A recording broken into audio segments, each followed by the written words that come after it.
Question है how to solve 90 to the power 90 divide by 30 to the power 30। इसका solution हो जाएगा 90 to the power 90 divide by 30 to the power 30। अब यहाँ 90 to the power 90 है और 30 टू द पावर 30, तो इस 90 और 30 पे हम लोग फोकस करेंगे। इस 90 को हम लोग लिख सकते हैं 30 के फॉर्म में 90 is equal to 30 plus 30 plus 30। तो हम लोग 90 टू द पावर 90 को लिख सकते हैं 90 to the power 30 plus 30 plus 30 divide by 30 to the power 30। अब इसको सॉल्व करने के लिए हम लोग एक्सपोनेंट का एक रूल यूज करेंगे, a to the power m into a to the power n is equal to a to the power m plus n, या फिर a to the power m plus n is equal to a to the power m into a to the power n। तो इसको हम लोग लिख सकते हैं 90 to the power 30 into 90 to the power 30 into 90 to the power 30 divide by 30 to the power 30।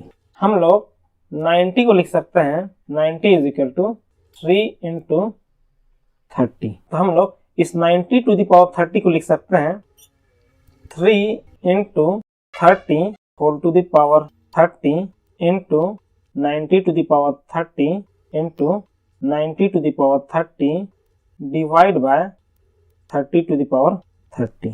अब इसको solve करने के लिए हम लोग फिर से एक्सपोनेंट का रूल यूज करेंगे, a to the power m into b to the power m is equal to ab whole to the power m, या फिर ab whole to the power m is equal to a to the power m into b to the power m। तो हम लोग इस 3 into 30 whole to the power 30 को लिख सकते हैं 3 to the power 30 into 30 to the power 30 into 90 to the power 30 into 90 to the power 30 divide by 30 to the power 30। यहाँ पर और यहाँ पर 30 टू द पावर 30 डिवाइड हो जाएगा 30 टू द पावर 30 से 1 टाइम्स में, तो ये हो जाएगा 3 to the power 30 into 90 to the power 30 into 90 to the power 30।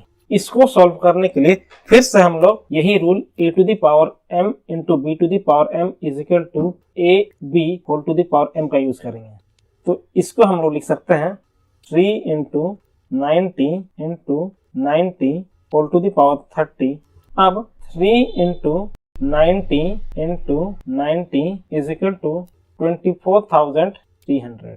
तो हम लोग 3 into 90 whole to the power 30 को लिख सकते हैं 24,300 to the power 30. This is your solution.